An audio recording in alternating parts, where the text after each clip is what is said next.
नमस्कार, आप देख रहे हैं प्रदेश हलचल में हूं आपके साथ महेश जैन। विधानसभा चुनाव 2023 की जंग, भाजपा, कांग्रेस और अन्य राजनीतिक दल जो है अपनी अपनी चुनावी दावेदार जो हैं उन्हें जिताने के प्रयास कर रहे, सरकार बनाने की बात कर रहे हैं। बात करें अगर नीमच की, तो नीमच में टिकट आवंटन के बाद भाजपा और कांग्रेस दोनों ही पार्टी में दावेदारी को लेकर घमासान शुरू हो गया है। बगावत के तेवर दिखाई दे रहे हैं, तो कई विरोध की बात सामने आ रही है। इस वक्त अगर बात करें, हमारे साथ में आज नीमच की कांग्रेस की प्रभारी जो है नीमच जिले की और सह प्रदेश उपाध्यक्ष जो है नूरी खान हमारे साथ में बात करेंगे। लगातार नीमच में जो कांग्रेस के विरोध के स्वर उठाई दिए थे, उन्हें लगातार कांग्रेस को लामबंद होने का काम कर रही है। बात अगर मनासा की करें, तो मनासा में जो विरोध के स्वर उठाई दिए थे, कल अचानक ही नूरी खान ने ऐसा जादू करा कि बैठक के बाद मंगेश संघई जो विरोध कर रहे थे, मंगेश संघई और नरेंद्र नाटा जो कांग्रेस के अधिकृत उम्मीदवार हैं, दोनों ही एक होकर चुनाव जीतने की बात करते हुए दिखाई दी। अधिक जानकारी के लिए इस वक्त हमारे साथ में नूरी खान, हम इनसे बात करेंगे। नूरी खान जी, इस बार विधानसभा चुनाव है, भाजपा बगावत की बात कर रही है, कांग्रेस में बगावत के तेवर थे, लेकिन नूरी खान के आने से कुछ तस्वीरें ऐसी है जहां पर कांग्रेस लामबंद हो रही है। कैसे कुछ है, क्या वाकई में दबाव में किया या बातचीत क्या कुछ रही आपकी? देखिए, सबसे पहली बात तो जब एक कांग्रेसी कार्यकर्ता लगातार लंबे समय तक पार्टी के लिए काम करता है और अंत समय में उसे मौका नहीं मिल पाता है, तो उसकी एक व्यथा और पीड़ा होती है। उस पीड़ा को समझने की ज़रूरत है, कार्यकर्ताओं की भावना को समझने की ज़रूरत है। लेकिन इतने सालों पार्टी के प्रति जो उनका सम्मान होता है, वो तो कहीं ना कहीं दिल में मौजूद होता है। कल जब हम मनासा पहुँचे तो बड़ा नामुमकिन जैसा लग रहा था, लेकिन उनकी एक ही बात थी कि हम कांग्रेस के लिए काम करना चाहते हैं। तो छोटे मोटे शिकवे शिकायतें तो चलती ही हैं, और ये सौभाग्य है मेरा कि उन सभी ने और ख़ास तौर से मंगेश संघई जी ने हम पर अपना विश्वास जताया, कमलनाथ जी पर अपना विश्वास जताया, और हमारे इस आग्रह को उन्होंने उनके कार्यकर्ताओं पर छोड़ा। और जब लगातार 4 घंटे तक मैंने वहाँ बैठकर कार्यकर्ताओं से बात की और मैंने अपने खुद के संघर्ष की कहानी जब उन्हें सुनाई, तो हर आंख में आंसू थे और सभी ने तय किया कि हम मिलकर लड़ेंगे। जैसा कि अगर बात करें जावत की, मनासा तो आपने कर दिया, नीमच भी मान रहे कि लामबंद होकर कांग्रेस बगावत नहीं होगी, लेकिन जावत आपके सामने बड़ा चैलेंज है क्योंकि वहाँ 3 उम्मीदवार है, तीनों ही विरोध के स्वर दिखाई दे रहे हो। कार्यकर्ताओं की मंशा उस दिन आपने देखी है, क्या लगता है जावत की नाराजगी भी नूरी खान दूर कर पाएगी या क्या कुछ रहेगा? देखिए, जावत में जो हमारे नेतागण हैं जिनकी टिकट की मांग थी, और सभी अपनी अपनी जगह पर बड़ा स्थान रखने वाले नेता हैं, लोकप्रिय हैं और सम्मानजनक स्थिति में हैं। दुविधा ये है कि टिकट एक होता है, लेकिन होनहार प्रत्याशी हमारे पास कई सारे थे। और जैसे मैं अगर राजकुमार अहीर जी की बात करूं, तो एक बहुत ही वरिष्ठ नेता हैं और बहुत मजबूत नेता हैं। साथ में बालकृष्ण एक उभरता हुआ सितारा है, और ऐसे में सत्तू भैया, तो तीनों ने मिलकर अपना पक्ष पार्टी के पास रखा है। और मैं एक दूत के रूप में काम कर रही हूँ, एक ब्रिज के रूप में कार्यकर्ताओं की भावनाओं को पार्टी तक पहुँचाना और पार्टी की भावना को कार्यकर्ता तक पहुँचाना। मैं चुनाव चयन समिति का अभिन्न अंग नहीं हूँ, मैं उनके दर्द को, उनकी पीड़ा को भी समझ सकती हूँ, लेकिन मुझे उन पर बहुत विश्वास है। अभी जो अंतिम तारीख है नाम फॉर्म नॉमिनेशन भरने की और नाम वापस लेने की, तो मैं अपने साथियों, उनकी जो कोशिशें हैं, मैं उनकी कोशिश को नाकाम नहीं करना चाहती हूँ। मैं मीडिया के माध्यम से कहती हूँ कि उन कार्यकर्ताओं का अपना अधिकार है कि वो अपने लिए प्रयास करे, कोई बुराई नहीं है, लेकिन उस प्रयास के बाद पार्टी अंततः जिस निर्णय पर पहुंचती है, जैसे कई सारी सीटों पर पुनर्विचार चल रहा है, रीओपन भी हुए हैं कई सारे टिकट, कोई बुराई नहीं है।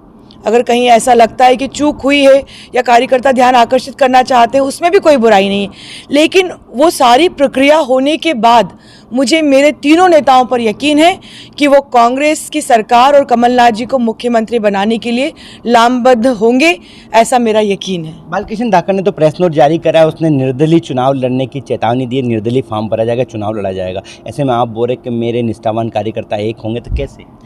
देखिए, अभी समय है, हम सभी से बात करेंगे, और मैं 2 तारीख से पहले कुछ नहीं कहना चाहूँगी। जो भी तस्वीरें होंगी आपके सामने आ जाएंगी। पहली बार ऐसा हो रहा है कांग्रेस में रूठों को मनाने का सिलसिला जारी हो रहा है। कहीं की बात करें, प्रदेश की बात करें, नीमच की बात करें, विशेषकर नीमच में स्थानीय अगर बात करें, बगावत हर बार होती है लेकिन मनाने कोई नहीं आता है। तो क्या आपको ऊपर से निर्देश है या आपने ही ठान लिया कि मुझे तीनों सीटें जितवानी ही हैं? देखिए, मैं तो नीमच की प्रभारी अगर बनी हूँ तो मुझे यहाँ शून्य पर भेजा गया है, और मैं लोकतंत्र और बाबा अंबेडकर साहब के संविधान पर बहुत ज़्यादा यकीन रखती हूँ। जो वर्तमान सरकार है वो चुनी हुई सरकार नहीं है, तो मेरा सबसे बड़ा उद्देश्य है कि हमें लोकतंत्र को फिर से पुनः जीवित करना है, और उसे जीवित करने के लिए मेरा जो कार्यकर्ता है उसका जो संघर्ष है वो मैं ज़ाया जाने नहीं दूंगी।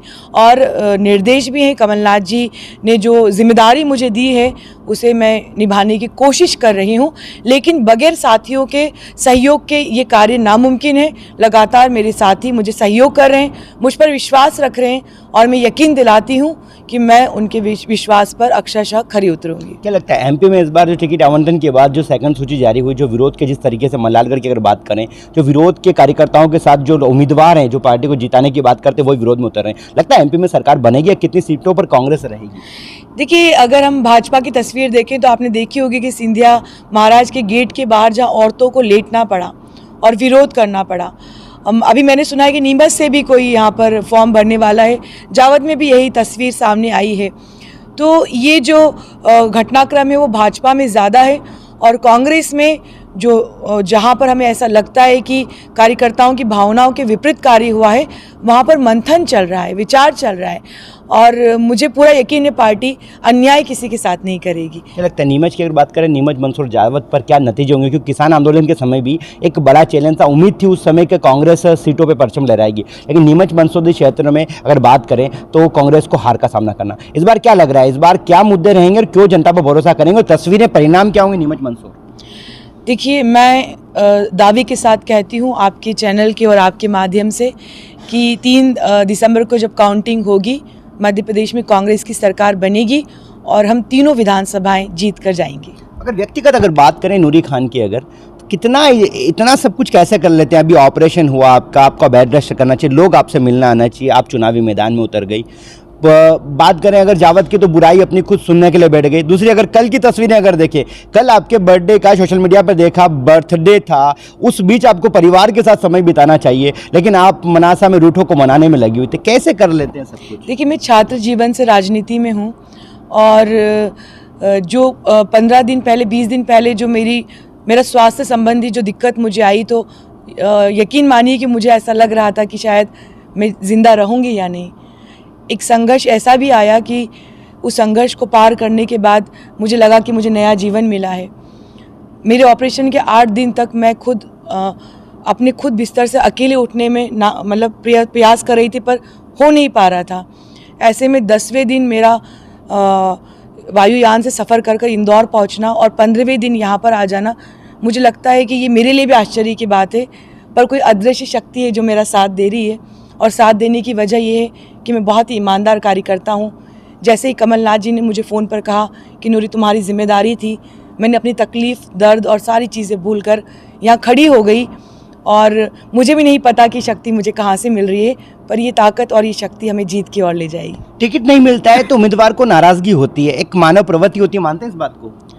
हाँ, होती है। आप भी दावेदारी में थी, आप भी टिकट नहीं मिला, नूरी खान तो इतना कांग्रेस के लिए कर रही है, तो लगता नहीं कहीं मन में नहीं आता है कि मैं किसके लिए कर रही हूँ जब मुझे ही मौका नहीं दिया? इसको लेकर क्या कहना चाहेंगे दर्शकों को?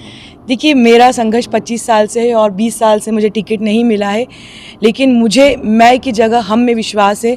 तो मैंने अपनी तकलीफ़ और अपनी पीड़ा को छोड़ते हुए मैंने जनता की उस पीड़ा को समझा, जिस पीड़ा के तहत कमलनाथ जी का मुख्यमंत्री बनना मेरे विधायक बनने से ज़्यादा ज़रूरी है।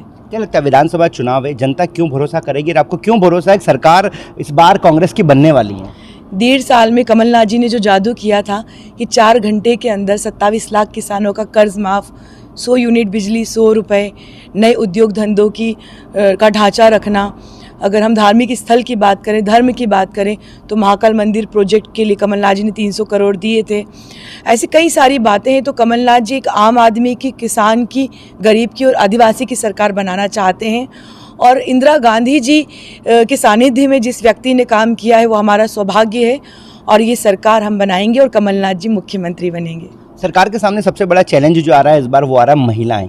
बोले महिलाएं शिवराज के प्रति ज़्यादा विश्वास है उनका, कमलनाथ जी के प्रति नहीं। आप भी एक महिला है, महिलाओं के बीच जा रहे हैं, महिलाओं को कैसे कहना? क्योंकि लाडली बहना कहीं ना कहीं एक वजह शिवराज सिंह सरकार को काफ़ी पल्ला भारी करा, उन्होंने ये महिलाएं बता रही हैं। ऐसे में आपके सामने महिला बड़ा चैलेंज है, उस फैक्टर को कैसे बुनाएंगे, कैसे भरोसा दिलाएंगे कमलनाथ जी को लेकर? देखिए, जैसे शिवराज सिंह चौहान ने कहा सावन में सिलेंडर 450 में मिलेगा, महिलाओं ने लाइन लगा दी, नहीं मिला।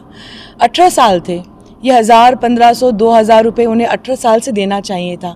क्या हुआ कि चुनाव के 3 महीने पहले आप ऐसी घोषणा करते हो, तो ये महिला सशक्तिकरण की घोषणा नहीं है, ये चुनावी घोषणा है। और ये महिलाएं समझ रही हैं, वो कह रही हैं कि 1000 रुपये में घर नहीं चलता है, लेकिन महिलाओं का ज़मीर खरीदना चाहते हैं शिवराज सिंह चौहान। तो ये मेरी महिलाएं प्रदेश की समझ रही हैं कि कमलनाथ जी सच्चे हितैषी हैं और वो चुनावी घोषणा ही नहीं कर रहे हैं। जब तक अंतिम सांस रहेगी कमलनाथ जी की, और कमलनाथ जी महिलाओं के सच्चे सेवक के रूप में कार्य करते रहेंगे। ये भी हमारे साथ में कांग्रेस की जिला प्रभारी नूरी खान जी, साथ प्रदेश उपाध्यक्ष भी हैं। इस वक्त नीमच जिले में कांग्रेस को लामबंद कर विजय दिलाने को लेकर इन्होंने संकल्प लिया हुआ। लगातार रूठों को मनाने की बात हो या आम जनता की मां, तो सभा में जाके संबोधन करे, कांग्रेस को विजय दिलाने की बात करे। अब देखना होगा विधानसभा चुनाव है, इधर भाजपा में बगावत के तेवर दिखाई दे रहे हैं, निर्दलीय प्रत्याशी भी चुनावी मैदान में उतार रहे हैं। हालांकि जावद इनके सामने एक बड़ा चैलेंज है। मनासा की नाराजगी तो इन्होंने कब्ज कर दी, लेकिन जावद इनके सामने एक बड़ा चैलेंज। अब देखना होगा नूरी खान क्या जावद में नाराजगी दूर कर पाएगी, या फिर आगामी विधानसभा चुनाव में नीमच मंदसौर संसदीय क्षेत्र में और प्रदेश में किसकी सरकार बन पाती है।